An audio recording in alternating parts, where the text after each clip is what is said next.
Okay, welcome back to the History of Bond, where we're looking at Quantum of Solace. So, I actually had to do my research on this after I watched the movie, because I was really confused as to why this movie felt so disjointed to me. Like, it seemed like after Casino Royale, they were going somewhere. And I started looking up stuff. The director of this film, Mark Forster, said this film takes place literally an hour after the events of Casino Royale. And yes, it does pick up shortly after Casino Royale. But there are certain things we see shortly after this that doesn't make any sense. And then I found out that this film actually was written around the time of the 2007-2008 writer's strike, and it all made sense. I also found out that Forster himself, along with some other cast and crew, wrote the rest of the script. They didn't even have a finished script when they started filming, I think. And it's very evident when you watch this film that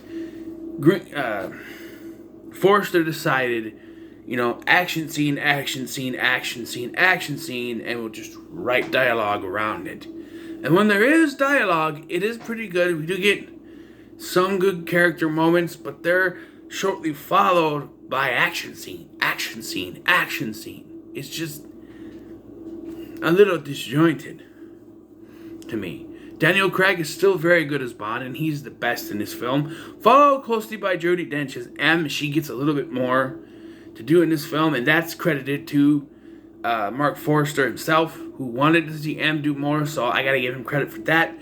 That's very good. But you could tell that, and this is the shortest Bond movie yet, 106 minutes. That's not very long. But it's very hard.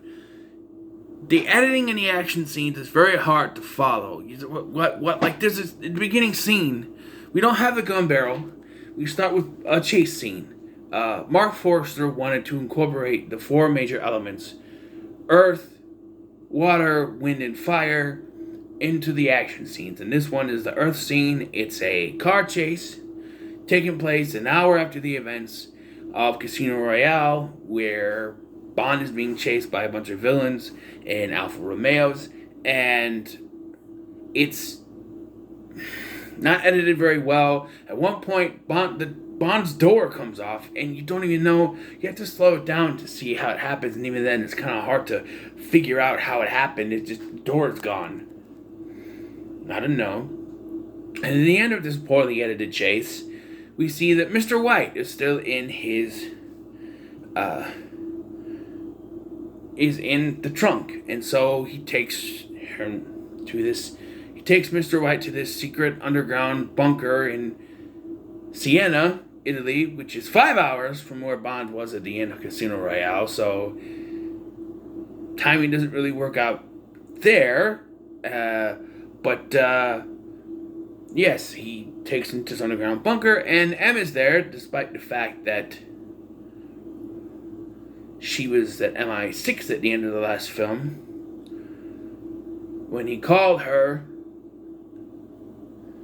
although he was on a boat, and that also could have been some time between when he got to the boat and when he got to Mr. White's house, but she was in her office at MI6, and now she's there. I don't know. And, they're interrogating Mr. White. They don't really find out much other than the name, I think, eventually. I don't even know when they find it out. I just know that eventually in this movie they find out that about the evil organization. All we find out is a name. And it's not even the right name. Because if you watch Casino Royale, you're like, oh, I know what this organization is. It's Spectre, right? Wrong! It's called Quantum. And like I said, I did a little research. Apparently they didn't have the rights to do Spectre yet.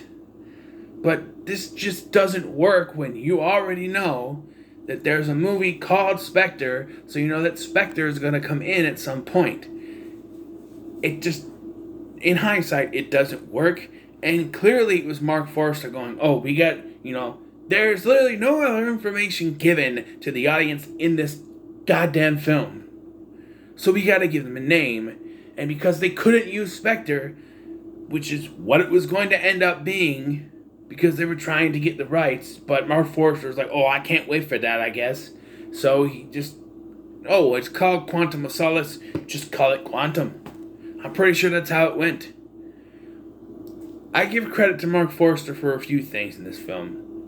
While the sequences are poorly edited, I do like the fact that he tried to use the elements, earth, water, wind, and fire. They're not edited very well in the action scenes. They just come out of nowhere, except for the fire one and the earth one. Okay, the air one is the one that really comes out of nowhere, but it just, I don't know. The fact that this movie was rushed, the fact that there was a writer's strike, you can tell. There's some character moments, but it's followed quickly by action. And there's a scene with Bond in the plane with our main Bond girl, Camila Montez, and she's telling her backstory.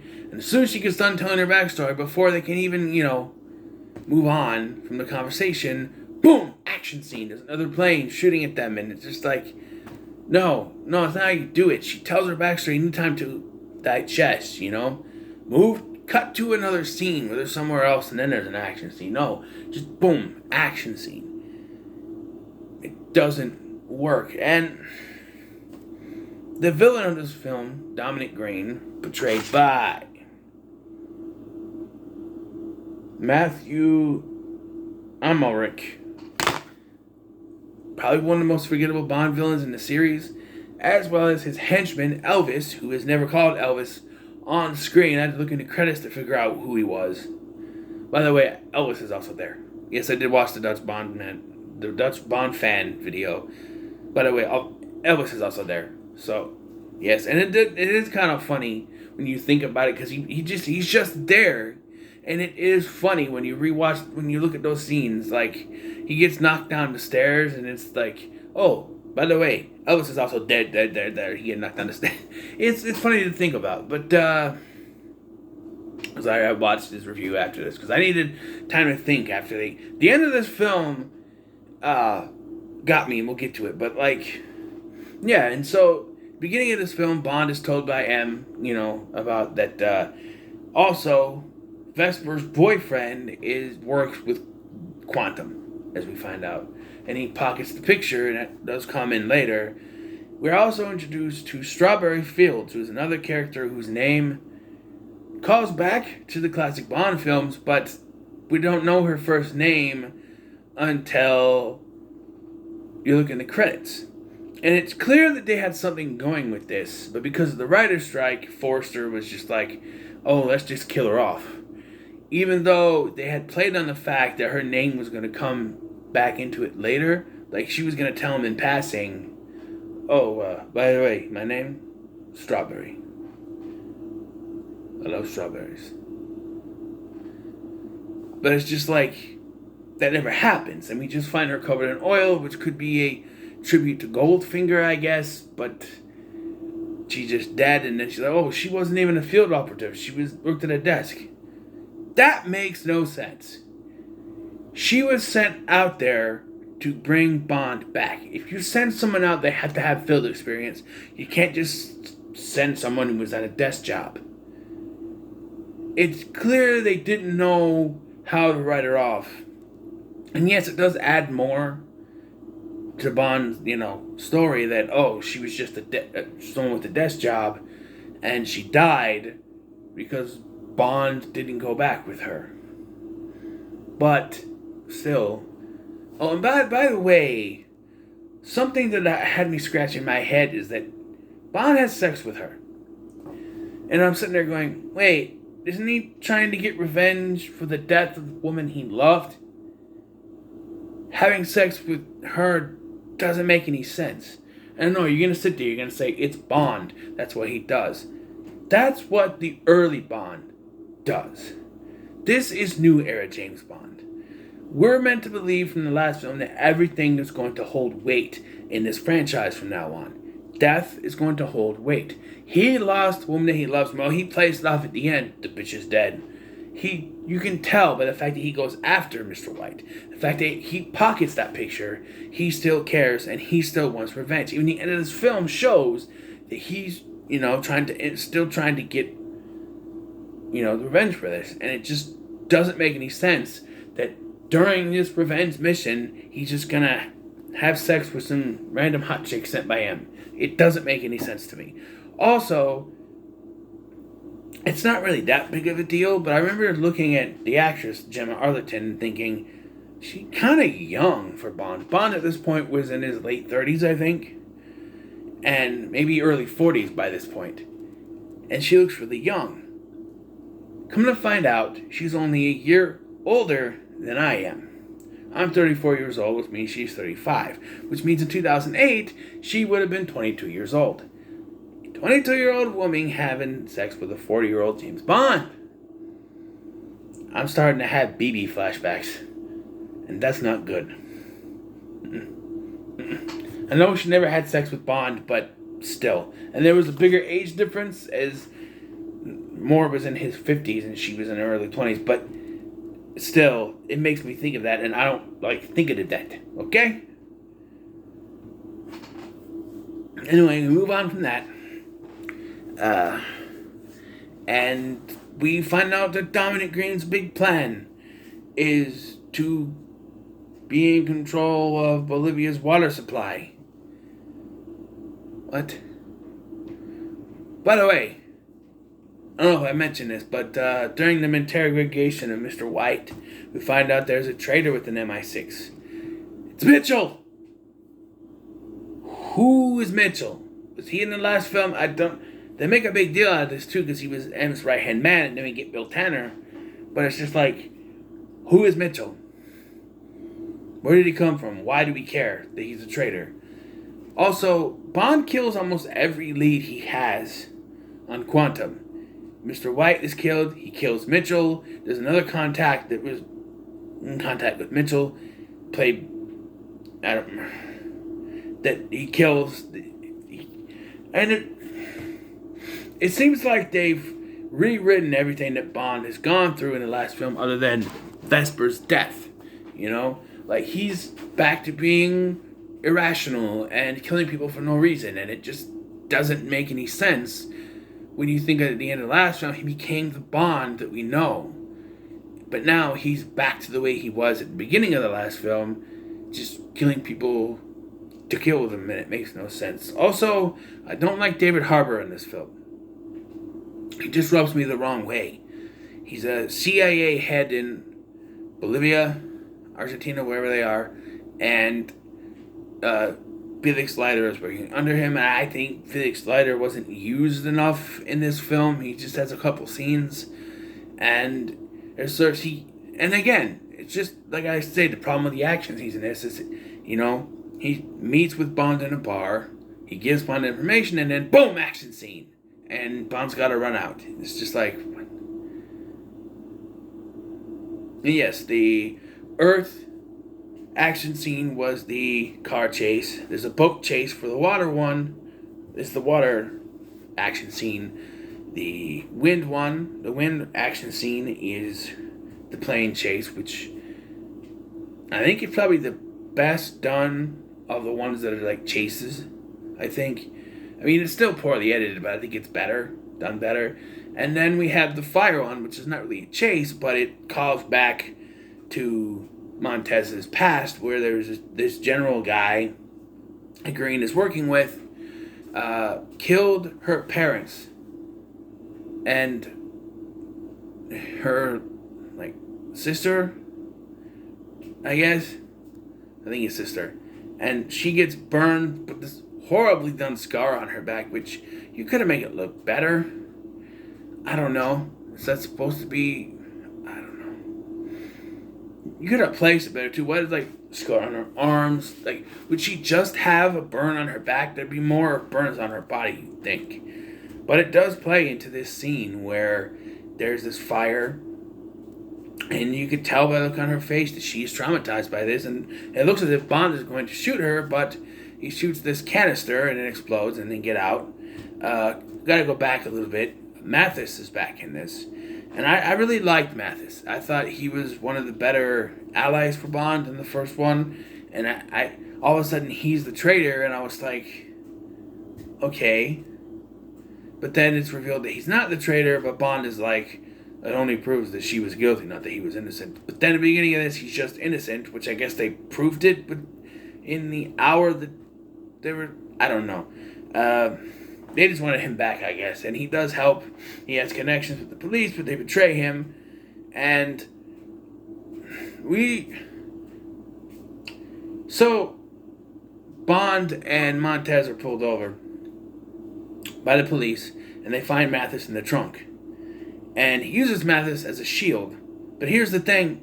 From what I read online, Mathis, like on Wikipedia and stuff, Mathis was just unconscious.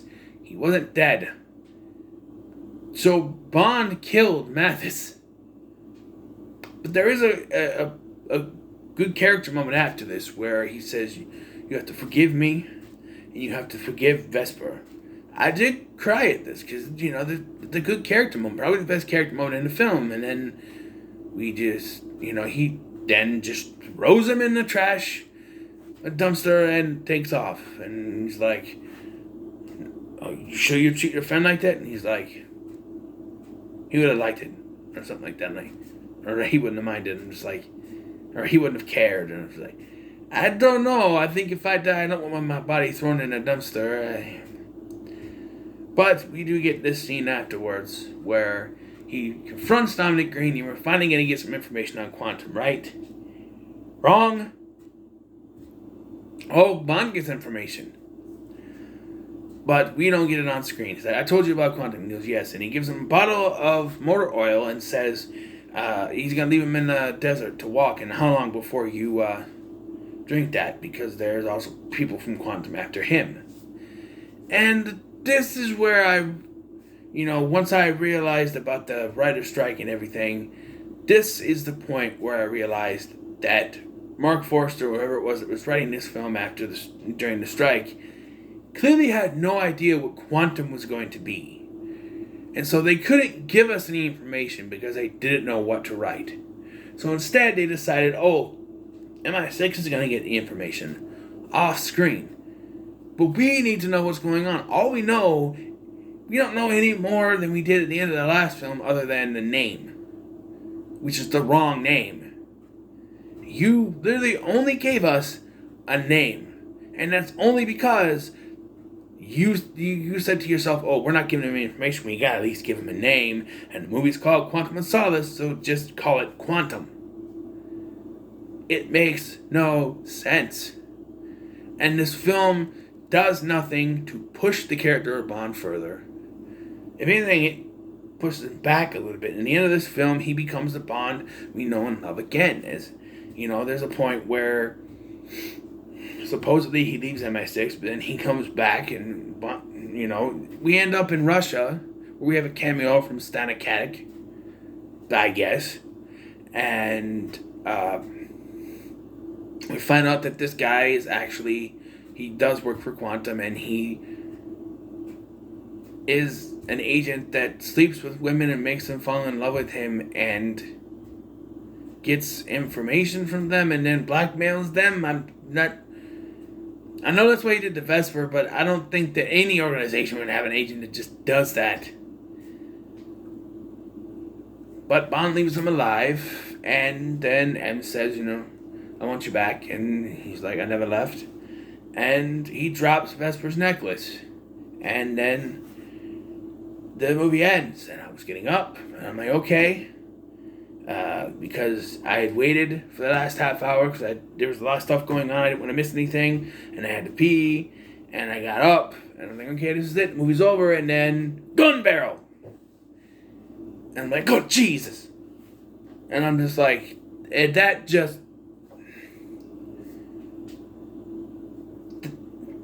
was it for me. I'm like, you know what?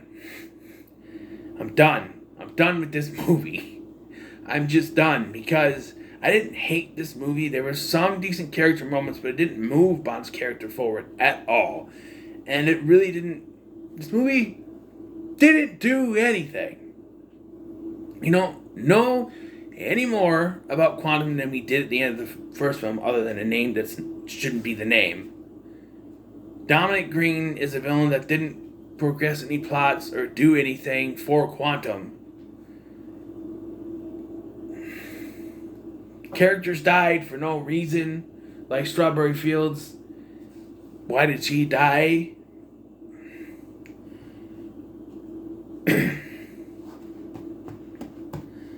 I don't know. There's really no... I really think that when the writer's strike happened, they should have pushed this back. They should have pushed this back to 2009 or even 2010 so they can write a script that made sense. But who knows? By 2010, they might have actually had more rights to Spectre. I don't know. Maybe they didn't, but I don't know. It just feels like the script wasn't finished, and Mark Forster just wrote a bunch of action scenes to fill it up, and then little character moments here and there. And, like I said, characters die for no reason. Like, why did Strawberry Fields have to die? Why did Mathis have to die? Especially when you think about the fact that it was Bond's fault that he was dead, using him for a shield. He wasn't shot or injured or hurt. He was just unconscious. And Bond uses him for a shield. And yes, you could say that Bond has no love for him, but come on. Felix Leiter is wasted in this film. But I still stand by the fact that even though there's some bad editing, even though there's a forgettable villain, I still remember more about this film, because as angry as it makes me, than I would about Thunderball. I remember Thunderball being boring and uneventful for me. The underwater scenes didn't work. So maybe Thunderball is still the worst for me. Who knows? Maybe I'll think about it and it'll change. But this is definitely Craig's worst Bond film. And I can only hope they get better after this. Which the next one is Skyfall, and I've heard a lot of good things about it, so... yeah. But, yeah, this was a little disappointing, especially after the first one. But, so, what are your thoughts on Quantum of Solace? Let me know in the comments below. Make sure to like, share, and subscribe. Thank you for watching. I've been Scotty, and I'll see you in the next one.